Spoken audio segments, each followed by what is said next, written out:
Agora a gente vai iniciar a semana 2 do PET 3 com o estudo de função do segundo grau. Então, quando que eu posso considerar uma função como de segundo grau? A gente vai definir ela como de segundo grau toda vez que ela puder ser escrita nessa forma, como f de x igual a ax ao quadrado mais bx mais c, onde o a, o b e o c pertencem ao conjunto dos números reais e o a tem que ser diferente de zero. Então, vamos lá. Sempre ter atenção aqui, ó. O a sempre vai estar acompanhando o termo que está ao quadrado. Ele é chamado de termo quadrático da função. O b sempre está acompanhando o x. Ele é o termo linear. E o c é o termo independente. Então, vamos ver alguns exemplos para a gente conseguir entender melhor quando que é ou não uma função do segundo grau. F de x igual a 2x ao quadrado menos 4x mais 1. Vai ser função do segundo grau? Sim. Por quê? Eu tenho um termo quadrático, tenho um termo linear e tenho um termo independente. Tem os três elementos aqui. Então, é função do segundo grau. Agora, o segundo. F de x é igual a x ao quadrado menos 3. Aqui eu tenho o termo quadrático e o termo independente. Aqui eu só não tenho o termo linear. Mas quando eu tenho uma função nesse formato, ela vai ser, sim, função do segundo grau, com um pequeno detalhe. O b vai ser igual a zero, ok? Agora, o terceiro. F de x é igual a 3x ao quadrado mais 7x. Aqui eu tenho, novamente, o termo quadrático, tenho o termo linear, só não tenho o termo independente. É função do segundo grau, com um detalhe que c é igual a zero. No próximo, f de x igual a 8x ao quadrado. Aqui eu tenho apenas o termo quadrático. É função do segundo grau. Só que aqui eu tenho o b igual a zero e o c igual a zero também. Não tem problema. Aqui, f de x igual a x ao quadrado sobre 3 menos 12. Novamente, eu tenho o termo quadrático e tenho o termo independente. Só não está aparecendo linear, porque quando não aparece, é igual a zero. Então, eu posso ter uma função nesse formato, onde pelo menos um ou até dois coeficientes são iguais a zero, desde que não seja o a, ok? Posso ter só o b igual a zero, posso ter apenas o c igual a zero, ou posso ter o b e o c igual a zero. Agora aqui, f de x igual a 2x menos 9. Vai ser função do segundo grau? Não. Por quê? Eu não tenho termo quadrático aqui. Então, ela não vai ser função do segundo grau. Se tivesse elevado ao quadrado aqui esse x, aí seria. Mas nesse caso não está. Agora essa daqui. F de x igual a x elevado a 1 meio menos 4x menos 5. Aqui também não vai ser função do segundo grau. Por quê? Porque o x está elevado a 1 meio. Ele teria que estar elevado apenas a 2. Elevado apenas ao quadrado para ser função do segundo grau. Então, conseguimos identificar aqui quando que é e quando não é. Se eu quisesse determinar qual o valor dos coeficientes do a, do b e do c, nesse primeiro, quem que é o a? Quanto que vale o a? O a é sempre o termo que está acompanhando o x ao quadrado. Então, vai ser 2. O b é o termo que está acompanhando o x. Nesse caso, menos 4. E o c é o termo independente. É o que sobrou. Isso eu vou aplicar para qualquer função do segundo grau, essa regrinha. Até se estiver fora de ordem, não importa. O que está acompanhando o termo ao quadrado sempre é o a, o que está acompanhando o x sempre é o b, e o que ficou sobrando é o c. Agora, vamos ver algumas características da função de segundo grau. Toda função de segundo grau ela é representada graficamente por uma parábola, ok? Que é uma curva, que tem um eixo de simetria. Vocês vão olhar que no material tem um desenho da parábola com um eixo passando exatamente no meio. Então, o que a gente precisa saber dessa parábola? Ela vai estar com a concavidade voltada para cima ou para baixo. O que vai determinar isso é o valor do A. Toda vez que o A for menor que zero, a concavidade vai ficar voltada para baixo. Toda vez que o A for maior que zero, vai estar voltada para cima, ok? Outra coisa que a gente precisa saber, toda parábola vai ter um ponto máximo e um ponto mínimo, que é representado pelo vértice. Então, esse ponto aqui, o ponto mais alto, é chamado de vértice ou ponto máximo. E esse ponto aqui, que é o menor valor dessa parábola, também é o vértice dela, ou ponto mínimo. Depois a gente vai se aprofundar um pouco mais nisso. Agora, nós vamos ver o quê? Vamos ver a relação da posição da parábola com as raízes.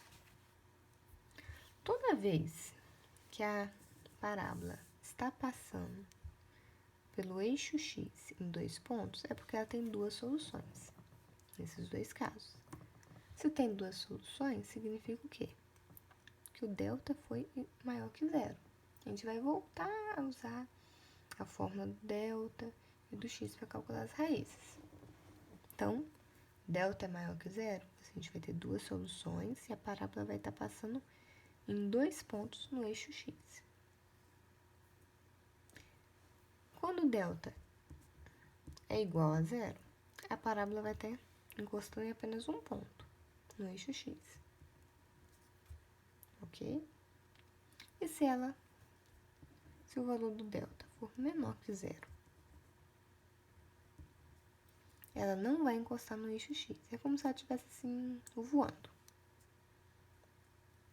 Não está presa no eixo x. Ok?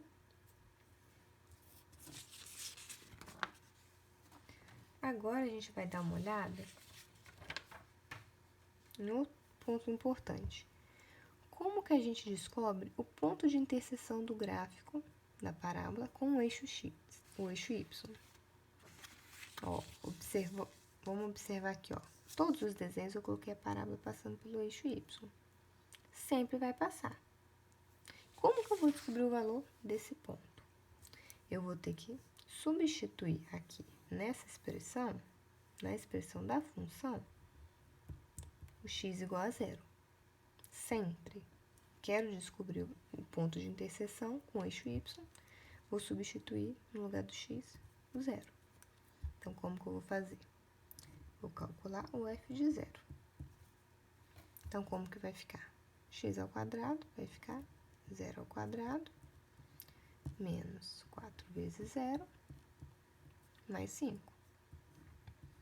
Então, o f de zero é 0 menos 0 mais 5. Então, o f de zero vai ser igual a 5. Como que eu vou representar o ponto? Primeiro, eu sempre coloco o valor do x e depois o valor do y. O valor do x que eu usei, 0. O valor do y, que foi o que eu achei aqui, 5. Isso daqui é a mesma coisa que y, ok? Vamos observar o que, ó. Essa função aqui, ó, vamos olhar ela. Toda vez que eu quiser descobrir o ponto de interseção, eu posso fazer isso daqui ou simplesmente pegar o valor do C. Porque o valor do C já vai te dar a coordenada do ponto de interseção. Ok? E se eu quiser saber o ponto de interseção do gráfico da parábola com o eixo x? Eu vou calcular as raízes usando o valor de delta, a fórmula de delta e a fórmula do x, que a gente já está acostumado, que a gente fez na semana anterior. Identificou o valor do A, do B e do C, substitui nas fórmulas, você vai achar aqui 1, ou 2, ou nenhum valor, ok? De acordo com o que eu falei ali. E o vértice da parábola? Tem agora mais uma forma para vocês saberem. Toda vez que eu quiser saber o vértice, eu vou substituir nessa fórmula aqui.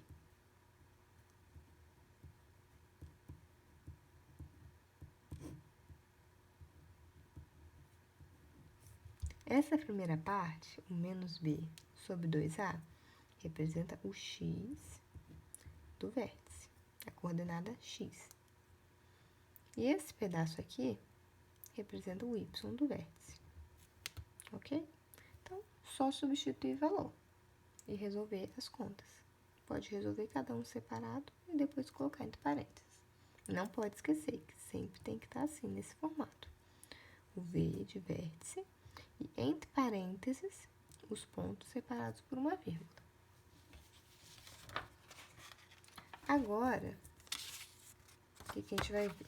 Como que a gente obtém a função a partir do gráfico e da forma fatorada? Eu tenho aqui esse desenho. Estou usando o mesmo desenho que tem no PET como referência. Eu quero descobrir a função a partir desse desenho e da forma fatorada. Como que eu vou fazer? Primeiro, eu tenho que selecionar um ponto.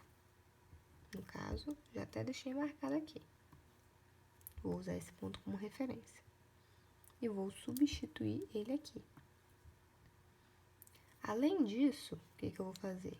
Eu vou pegar os valores das raízes da função, as raízes da parábola, que são aqui, ó, esses dois pontos aqui. Eu vou pegar o valor do x, que é o menos 5, e o 5, e substituir aqui, junto com o valor do ponto. Então, vamos na prática ver. Qual que é o valor do y do ponto que eu escolhi da parábola? 3.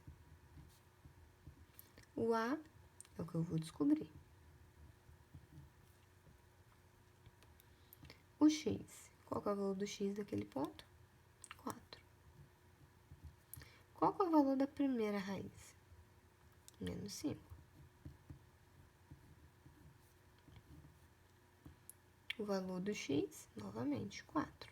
Nossa, eu vou repetir? Sim, eu vou repetir. A segunda raiz, 5.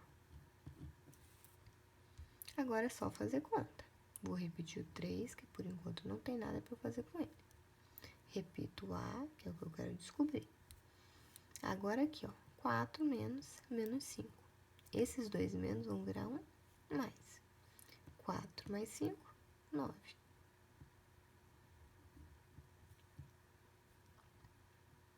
4 menos 5, menos 1. Vou repetir o 3. Agora aqui, A vezes 9, 9A. 9A vezes menos 1, menos 9A. Só organizei aqui, multipliquei tudo, coloquei primeiro o valor numérico, depois a letra. O que eu faço agora? Vou isolar esse A. E o que eu vou fazer com esse menos 9? Vou jogar para o outro lado, dividindo. Porque aqui ele está multiplicando, ele vai para o outro lado com a operação contrária. Então, A é igual a 3 sobre menos 9. Simplificando, o A vai ser igual a menos 1/3. Tá, achei o valor do A. O que eu vou fazer com isso agora? Volto na equação, na forma fatorada. Só que agora, o que eu vou fazer de diferente? Eu vou substituir o valor do A e das raízes apenas. Então, repito o y. No lugar do A, vou colocar o valor que eu encontrei, que é menos 1/3. Repito o x. A raiz é menos 5. Já vou colocar aqui mais 5 para agilizar o processo. Repito o x. E agora aqui é outra raiz, que é 5. Resolvendo, eu vou ter aqui menos 1/3 vezes. Vou resolver aqui a distributiva. X vezes x ao quadrado. X vezes menos 5, menos 5x. 5 vezes x, mais 5x. 5 vezes menos 5, menos 25. Repito o y e o menos 1/3. Vou resolver aqui dentro. Esse menos 5x, eu vou cortar com esse 5x. Então, vai me sobrar x ao quadrado menos 25. Posso deixar dessa forma ou multiplicar o menos 1/3 por cada um. Vai ficar menos x ao quadrado sobre 3 mais 25 sobre 3. Por que mais? Porque eu tenho menos aqui e menos aqui. Então, essa semana é só esse o conteúdo. Agora, vocês já podem fazer as atividades baseado em tudo isso que a gente passou, ok? Qualquer dúvida, é só entrar em contato comigo.